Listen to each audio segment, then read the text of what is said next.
नमस्कार दोस्तों, कैसे हैं आप सभी। एक बार फिर से आप सभी का स्वागत है आपके अपने YouTube चैनल प्रॉफिट स्टडी में। तो साथियों, रेलवे ग्रुप डी का जो एग्जाम है वो यहाँ पर ऑन द वे चल रहा है। हालांकि रेलवे की तरफ से ये गलत किया गया कि एग्जाम डेट को यहाँ पर और एक्सटेंड करके फरवरी तक अप कर दिया गया है। और जिनका भी एग्जाम 8 और 9 फरवरी को था, 8 तारीख वाला का कल सिटी एस्टिमेशन आ गया था और 9 जनवरी को जिनका है 8 और 9 जनवरी का, वो 8 सिटी एस्टिमेशन आपको देखने को मिल जाएगा। हम टेलीग्राम में लगातार अपडेट कर रहे हैं। साथियों, आज की इस वीडियो में बात करेंगे नॉर्मलाइजेशन को लेकर, क्योंकि नॉर्मलाइजेशन एक ऐसा फैक्टर है, एक ऐसा समझ लीजिए कि ये लकी ड्रॉ जैसा है कि जिसके किस्मत में अगर नॉर्मलाइजेशन फैक्टर पड़ गया ना, वो यहां पर हारते हारते भी जीत जाता है। और इसका एग्जांपल हम लोग टेक्नीशियन वैकेंसी में देख चुके हैं। तो आज बात करेंगे कि नॉर्मलाइजेशन सीसीए को कितना अफेक्टेड करेगा और क्या सीसीए को नॉर्मलाइजेशन का फायदा मिलेगा या फिर नहीं मिलेगा। अगर मिलेगा तो सीसीए का कितना नंबर तक बढ़ सकता है। ठीक है, तमाम बिंदुओं पर आज की इस वीडियो में हम लोग बात करने वाले हैं। तो चलिए वीडियो की शुरुआत करते हैं। इससे पहले जितने कैंडिडेट चैनल पे फर्स्ट टाइम आए, सब्सक्राइब नहीं किए, फटाफट करके सब्सक्राइब कर लीजिएगा रेलवे संबंधी पल पल की अपडेट के लिए। और जो टॉप 3 कमेंट है उसका भी आगे हम आपको रिप्लाई देंगे वीडियो के आगे। और डिस्क्रिप्शन में आप लोग भी जरूर ऐड हो जाइएगा। डिस्क्रिप्शन में टेलीग्राम का लिंक है और आपका जोन वाइज व्हाट्सएप ग्रुप का भी लिंक दिया गया है। साथियों, रेलवे का एक के बाद एक धड़ाधड़ एग्जाम का नोटिस आ रहा है और आपको पता है कि आपका अगर तैयारी हो गया है तो बहुत अच्छी बात है, पर बिना प्रैक्टिस और बिना मॉक टेस्ट दिए आपका तैयारी अधूरा रहता है और सिलेक्शन भी सही समय पर नहीं हो पाता है। तो जल्दी सिलेक्शन लेना है तो तैयारी के साथ साथ मॉक टेस्ट बहुत जरूरी है। और मॉक टेस्ट के लिए बात करें साथियों, तो सबसे अच्छा प्लेटफॉर्म है जो पूरे भारत में सबसे ज्यादा सर्वश्रेष्ठ है और सबसे बेहतर है, वो है आपका टेक्स्ट बुक। तो टेक्स्ट बुक की तरफ से इस साल 2025 का सबसे बेस्ट ऑप्शन आप लोगों के लिए आया है, मात्र 263 के प्राइस पर। इससे पहले आज तक इतना कभी आपको प्राइस लो नहीं गया है, पर अभी साथियों 28 से 31 दिसंबर तक इनका पैसा वसूल सेल चल रहा है, जिसके अंतर्गत yearly text book pass pro में 263 में अगर आप लीजिएगा तो इसमें आपको अनलिमिटेड रेलवे के एग्जाम हो गया, बैंकिंग का एग्जाम हो गया, एसएससी का एग्जाम हो गया, अनलिमिटेड गवर्नमेंट का एग्जाम का प्रीवियस ईयर पेपर देख सकते हो, पीडीएफ डाउनलोड कर सकते हो, मॉक टेस्ट देख सकते हो, अनलिमिटेड अटेम्प्ट है, 5 से 7 लैंग्वेज में आप इनका टेस्ट दे सकते हो। अगर आपको एक्स्ट्रा डिस्काउंट चाहिए तो पीआरएफटी कूपन कोड यूज करिएगा ताकि आपको एक्स्ट्रा 12% का और डिस्काउंट मिल सके। डिस्क्रिप्शन में आपको लिंक भी दिया गया है। देखिए साथियों, टेक्स्ट बुक के माध्यम से all India rank across various exam में यहाँ पर कैंडिडेट ऑल इंडिया रैंक में प्राप्त किए हैं, जिसमें देखिए डिफरेंट एग्जाम का एसएससी सीएचएसएल हो गया, सीपीओ हो गया, एसएससी जी हो गया, जेई हो गया, इसके बाद आपका रेलवे के अलग अलग डिफरेंट एग्जाम हो गया, एएलपी हो गया, टेक्नीशियन हो गया, जेई हो गया। तो अलग अलग एग्जाम में टेक्स्ट बुक अपना महत्वपूर्ण रोल अदा करता है, क्योंकि यहां पर जो क्वेश्चन रहते हैं डिट्टो आपको वैसा ही क्वेश्चन एग्जाम में भी देखने को मिलता है। तो देर मत करिए, ऐसा ऑप्शन फिर आपको नहीं मिलेगा। डिस्क्रिप्शन में लिंक दिया है। एक्स्ट्रा डिस्काउंट के लिए पीआरएफटी कूपन कोड जरूर लगा लीजिएगा ताकि आपको 12% डिस्काउंट मिल सके। तो देखिए साथियों, आप लोग को पता है कि रेलवे अप्रेंटिस कैंडिडेट को रेलवे ग्रुप डी में 20% का आरक्षण दिया जाता है और उनका एक अलग कॉलम सीसीए का बना होता है, जिसमें हर जोन का और हर पोस्ट का जो सीट है 20-20% यहाँ पर लिखा होता है। बाकी अगर कैटेगरी का बात करिएगा तो सीसीए का कैटेगरी वाइज सीट का कोई डिस्ट्रीब्यूशन नहीं होता है। इसका सबसे बड़ा कारण है कि सीसीए को मिलता है हॉरिजॉन्टल आरक्षण। ठीक है, हॉरिजॉन्टल आरक्षण मिलता है, जिसके कारण क्या होता है कि सीसीए को कैटेगरी वाइज सीट डिस्ट्रीब्यूट नहीं किया जा सकता है। और जब पैनल बनता है, जितना सीट रहता है तो टॉप से उतना ही कैंडिडेट को रेलवे यहाँ पर उठाता है। कैटेगरी कोई वेरी नहीं करता है और कैटेगरी इसमें कोई मतलब नहीं करता है। ठीक है, ये चीज जान गया। और आगे बढ़िए कि सीसीए को लेकर हॉरिजॉन्टल और यहाँ पे नॉर्मलाइजेशन को लेकर रेलवे क्या बोलता है, क्या सीसीए का रेलवे नॉर्मलाइजेशन करता है या फिर नहीं करता है। तो इसके लिए हम 2019 वाला वैकेंसी में जो सीसीए का नॉर्मलाइज हुआ था और सीसीए का जो पैनल बना था, उस पैनल लिस्ट पे हम लोग आ गए हैं। यहाँ पर जैसा कि आप लोग देख पा रहे हो, यहाँ पे देखिए, यहाँ पे आपका लिखा हुआ है कि सीसीए कैंडिडेट। ठीक है, यहाँ पर स्क्रॉल करके थोड़ा सा नीचे बढ़ेंगे साथियों, तो यहाँ पर आपका मार्क्स को लेकर और यहाँ पे जो आपका फाइनल मेरिट बनता है वो यहाँ पर 3 नंबर में आपका पूरा का पूरा डिटेल बताया गया है। स्क्रीनशॉट भी आप लोग चाहो तो ले सकते हो, और नहीं तो बाकी हम आपको सारे डिटेल वीडियो में ही क्लियर कर देंगे। यहाँ पे क्या बताया गया है कि for DB based on the normalized marks of CBT, ठीक है, एंड सीसीए कैंडिडेट का जो मेरिट बनेगा वो आपका बनेगा CCA candidate are shortlisted for DB based on the 2/3 weightage of normalize marks. यहीं पे रेलवे ने सारा गेम खत्म कर दिया। कहने का मतलब है कि जो सीसीए का पैनल बनेगा वो 2/3 वेटेज लिया जाएगा नॉर्मलाइज मार्क्स का और 1/3 लिया जाएगा आपका एनसीवीटी मार्क्स का, मतलब रेलवे अप्रेंटिस का जो मार्कशीट मिलता है उसका लिया जाएगा।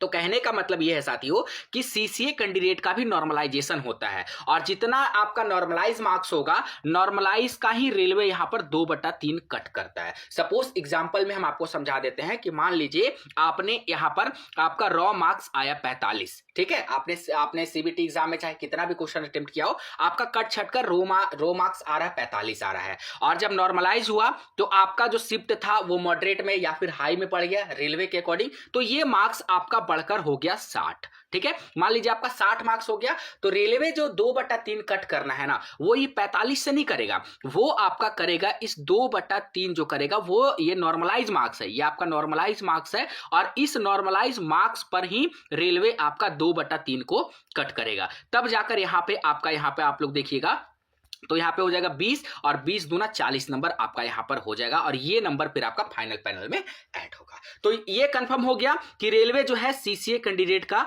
नॉर्मलाइजेशन करता है और यहां पे ये पैरा में आपका पूरा साफ साफ रेलवे ने मेंशन भी कर दिया है। तो एक चीज आपका सवाल मिल गया कि सीसीए कैंडिडेट का भी नॉर्मलाइजेशन मार्क्स का होता है। अब साथियों सबसे बड़ा सवाल है कि नॉर्मलाइजेशन फैक्टर क्या है, आखिर किस आधार पर रेलवे नॉर्मलाइजेशन करता है, बेस शिफ्ट क्या है, हार्ड शिफ्ट क्या है। तो साथियों इसको लेकर रेलवे ने एक नोटिस दिया था। नोटिस कब दिया था आपको वो भी बता देते हैं और कहां से आप लोग भी ऑफिशियल साइट पे नोटिस अवेलेबल है नॉर्मलाइजेशन पूरा फैक्टर का, उसमें साथियों सीसीए को लेकर एक अलग ही कॉलम मेंशन है उसके बारे में भी बताते हैं।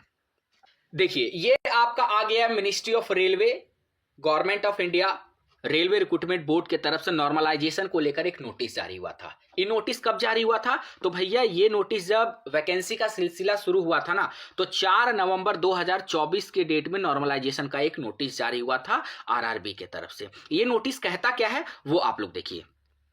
ये बेसिकली नोटिस नॉर्मलाइजेशन के ही ऊपर है। Recruitment to various post in various level of 7CPC pay matrix, notice on normalization methodology for computer based test CBT exam for all centralize employment notification CEN, मतलब रेलवे के अंतर्गत जितना भी भर्ती आता है जितना भी एग्जाम होता है उन सभी में नॉर्मलाइजेशन का क्या फैक्टर है उसको लेकर रेलवे बोर्ड ने नोटिस जारी किया था। साथियों सबसे पहले आप लोगों ने ध्यान दिया होगा कि 2019 वाली भर्ती में लोगों के भर भर के नंबर बढ़े थे। ठीक है, ऐसा कोई भी कैंडिडेट नहीं था 2019 वाली भर्ती में जिसका 10 नंबर ना बढ़ा हो, जिसका 5 नंबर ना बढ़ा हो। कोई कैंडिडेट तो ऐसे थे ना जिसका 15 से 20 नंबर तक नॉर्मलाइजेशन फैक्टर को मानते हुए रेलवे ने बढ़ाया था। सोच लीजिए 15 से 20 नंबर। और इस बार भी टेक्नीशियन का वैकेंसी में आप लोगों ने देखा था कि एक कैंडिडेट का 45 था जिसका उठ के सीधा यहां पे 80 हो गया, 85 हो गया। तो ये कैसे हुआ? ये सारा का सारा नॉर्मलाइजेशन के कारण हुआ। अब देखिएगा कि इस बार जो आपका 2024 वाली ये भर्ती अभी चल रहा है, बेसिकली अगर हम ग्रुप डी के बारे में बात करें तो इसमें भी बहुत सारे कैंडिडेट ऐसे होंगे। और साथियों नॉर्मलाइजेशन अच्छा भी है, नॉर्मलाइजेशन बुरा भी है। जिसका नॉर्मलाइजेशन में के कारण नंबर बढ़ गया उसके लिए नॉर्मलाइजेशन अच्छा हो गया, जिसका नॉर्मलाइजेशन के कारण नंबर घट गया उसका बुरा हो गया। नॉर्मलाइजेशन में नंबर घटता भी है साथियों, इस बात का भी ध्यान रखिएगा। ठीक है, अब ये सारा फैक्टर डिपेंड करता है बेस शिफ्ट के आधार पर। अब बेस शिफ्ट कैसे कैलकुलेट होता है उसके बारे में बाद में बात करेंगे। पहले ये जो 2024 वाली में आप लोग जो अटेम्प्ट करके आ रहे हैं, अगर हम बेसिकली सीसीए कैंडिडेट के ऊपर बात करें तो कोई कैंडिडेट 20 बना रहा, 30 बना रहा, 40 बना रहा, 50 बना रहा, 60 बना रहा, 70 तक मेरे पास अपडेट आया है। कोई कैंडिडेट, कोई ऐसे चुनिंदा कैंडिडेट है जो 75 बनाकर आए हैं। ठीक है, अब इसमें क्या करेगा अगर मेरे अकॉर्डिंग देखेंगे, एक मोटा माटी लैंग्वेज में अगर हम आपको बता दें तो उसमें से एक बेस शिफ्ट होगा। और देखिएगा आप लोगों के साथ भी ऐसा होगा, बहुत सारे कैंडिडेट के साथ ऐसा होगा कि मान लीजिए आपने यहां पर सीबीटीमर बना के आया, आपने बनाकर आया, मान लीजिए 50 बना के आया और कट पीट के आपका यहां पर आया 45। जब आंसर किया है तो आपने चेक कर लिया कि आपका रॉ मार्क्स आ रहा है 45 आ रहा। और सेम आपका एक फ्रेंड है, ठीक है, जो आपका फ्रेंड जो है बनाकर आया 70, ठीक है, 70 बना के और उसका कट पीट के आपका बन रहा है 50। ये रॉ 50 बन रहा है यहां पे और यहां पे रॉ 45 बन रहा है। अब यहां पर आपका जो दोस्त है उसका शिफ्ट पड़ गया मॉडरेट, मान लीजिए ये जो 45 अटेम्प्ट हुआ है इसमें मॉडरेट पड़ गया और आपका जो शिफ्ट है वो रेलवे के अकॉर्डिंग इजी पड़ गया, तो जब यहां पर नॉर्मलाइज कैलकुलेट किया जाएगा तो जो 45 नंबर पे कैंडिडेट है उसका सीधा सीधी बढ़कर यहां पे 60 हो जाएगा, ठीक है, 60 हो जाएगा, 55 हो जाएगा, 50 हो जाएगा अकॉर्डिंग टू नॉर्मलाइजेशन मार्क्स के अकॉर्डिंग। और ये जो 50 वाले कैंडिडेट हैं इनका इजी शिफ्ट के कारण हो सके इनका 48 भी हो जाए, हो सके इनका 49 भी हो जाए, या हो सके इनका 1 ही 2 नंबर बढ़े, या फिर हो सके इनका नंबर ही ना बढ़े। ये भी फैक्टर डिपेंड करता है नॉर्मलाइजेशन पे, तो ये भी चीज आप लोग ध्यान रखिएगा, क्योंकि बहुत सारे ऐसे कैंडिडेट बोलते हैं कि भैया हम तो कम ही अटेम्प्ट किए हैं, तो हो सके नॉर्मलाइजेशन का दया दृष्टि उन पर पड़ जाए तो उनका अटेम्प्ट नॉर्मलाइज मार्क्स ज्यादा हो जाए, और जो ज्यादा अटेम्प्ट किए हैं अगर उनका इजी शिफ्ट हो गया तो उसमें नॉर्मलाइजेशन का नंबर नहीं बढ़ेगा, अगर बढ़ेगा तो बहुत कम बढ़ेगा। तो ये फैक्टर नॉर्मलाइजेशन का मतलब आज तक कोई नहीं समझ पाया कि आखिर ये मामला है क्या। अब साथियों ये नोटिस है, इसमें आपका एक पॉइंट है, ठीक है, और साथियों यहां पर हम लोगों को मिलकर एक आवाज उठाना पड़ेगा कि सीसीए का परसेंटाइल स्कोर रेलवे शो नहीं करता है। भाई क्यों नहीं शो करता है परसेंटाइल स्कोर, क्यों नहीं शो करता है? आखिर वो भी तो सीबीटी एग्जाम दिए हैं, वो भी तो मेरिट बेसिस पे बन रहा है, तो फिर सीसीए का परसेंटाइल स्कोर क्यों नहीं शो करता है? आप 2019 वाली में देखिएगा वहां पर परसेंटाइल स्कोर नहीं शो कर रहा था, सीसीए का स्कोर कार्ड देखिएगा वहां पे परसेंटाइल शो नहीं कर रहा था। तो इसको लेकर साथियों यहां पर आवाज उठाने की जरूरत है कि परसेंटाइल स्कोर सीसीए का शो करना चाहिए। ठीक है, आगे बढ़ते हैं। यहां पर एक पॉइंट है, पॉइंट नंबर 9, इसमें देखिए ये आपका पॉइंट नंबर 9 है। इसमें क्या बोला गया है कि for the normalize marks of each candidate will also be calculated as detail below which will be based on deciding who are the candidate that have scored minimum percentage of marks as per qualifying criteria given in the CEN as well as for giving weightage in marks of CCA candidates for level 1 exam. मतलब level 1 का CCA को लेकर यहाँ पे कुछ अलग ही चीज mention किया गया है। मुझे पता है कि ये लाइन अभी आप लोग को समझ में नहीं आया, मुझे भी नहीं समझ में आया। इसके लिए क्या करना पड़ेगा, इसको हिंदी में कन्वर्ट कर देते हैं ताकि हम लोगों को समझ में आ जाए। चलिए साथियों हिंदी में रूपांतरण कर लिया गया। अब देखते हैं कि ये नोटिस पॉइंट नंबर जो 9 था वो क्या कहता है। देखिए इसके लिए हर कैंडिडेट के नॉर्मलाइज मार्क्स भी कैलकुलेट किए जाएंगे जैसा कि नीचे डिटेल में बताया गया। एक नॉर्मलाइजेशन का फॉर्मूला है साथियों, उसके आधार पर सारा नॉर्मलाइजेशन का खेल तय होता है। यह तय करने का आधार होगा कि सीईएन में दिए गए क्वालिफाइंग क्राइटेरिया के अनुसार किन कैंडिडेट्स ने मिनिमम परसेंटाइल मार्क्स हासिल किया है। साथ ही लेवल 1 एग्जाम के लिए सीसीए कैंडिडेट्स को मार्क्स में भी वेटेज दिया जाएगा। समझ रहे हो आप लोग कि नॉर्मलाइजेशन में भी सीसीए कैंडिडेट को वेटेज दिया जाएगा। डिपेंड ये करता है कि वो मिनिमम क्वालिफाइंग क्राइटेरिया प्राप्त किया है या फिर नहीं किया है। तो बहुत बड़ा एक लाइन यहां पर मेंशन किया और पूरे यूट्यूब पे साथियों अभी तक इसको लेकर किसी को जानकारी नहीं है। अब भले वीडियो आपको अलग अलग प्लेटफॉर्म पे देखने को मिल सकता है, क्योंकि अब ये जो प्रॉफिट स्टडी ने अपडेट दे दिया है तो धीरे धीरे अलग अलग प्लेटफॉर्म पर आपको अपडेट मिलेगा। तो मिला जुलाकर बात ये करें कि सीसीए का नॉर्मलाइजेशन मिलता है, किसका कितना बढ़ेगा उस वो आधार होता है बेस शिफ्ट। अब बेस शिफ्ट के बारे में साथियों हम नेक्स्ट वीडियो में डिटेल से बात करेंगे कि किसका बेस शिफ्ट हो सकता है। आपका अगर एग्जाम हो गया है तो किस डेट में हुआ है ये सिर्फ हमें कमेंट करके बताना। बाकी सभी सीसीए कैंडिडेट तो अपना भेज ही रहे हैं कि हमने इतना अटेम्प्ट किया, हमने उतना अटेम्प्ट किया।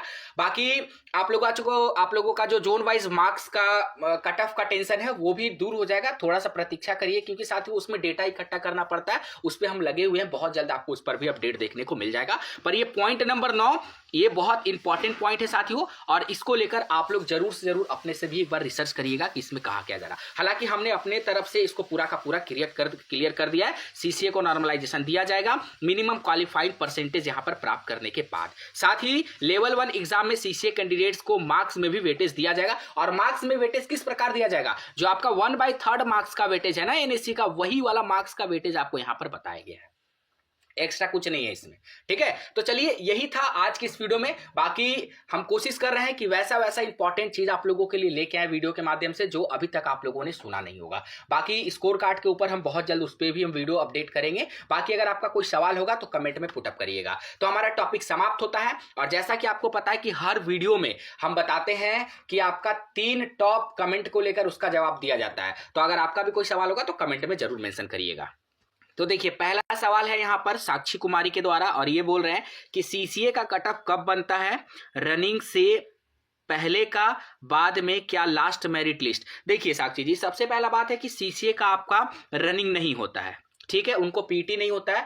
वो यहां पर सीधा उनका आंसर की आएगा, आंसर की आने के बाद स्कोर कार्ड आएगा, और स्कोर कार्ड आने के बाद सीधा डीबी का पैनल आता है, मतलब डीबी लिस्ट आता है, और डीबी लिस्ट में ही यहां पर कट ऑफ डिसाइड किया जाता है। उसके बाद जितने कैंडिडेट यहां पर छटते जाते हैं, उसके बाद फिर फाइनल पैनल के लिए एक और कट ऑफ इस बार बनेगा। पिछला बार इसलिए नहीं बना था क्योंकि पिछले बार ज्यादा कैंडिडेट नहीं थे, पर इस बार आपका फाइनल का एक और पैनल बनेगा। ठीक है, चलिए अगला सवाल।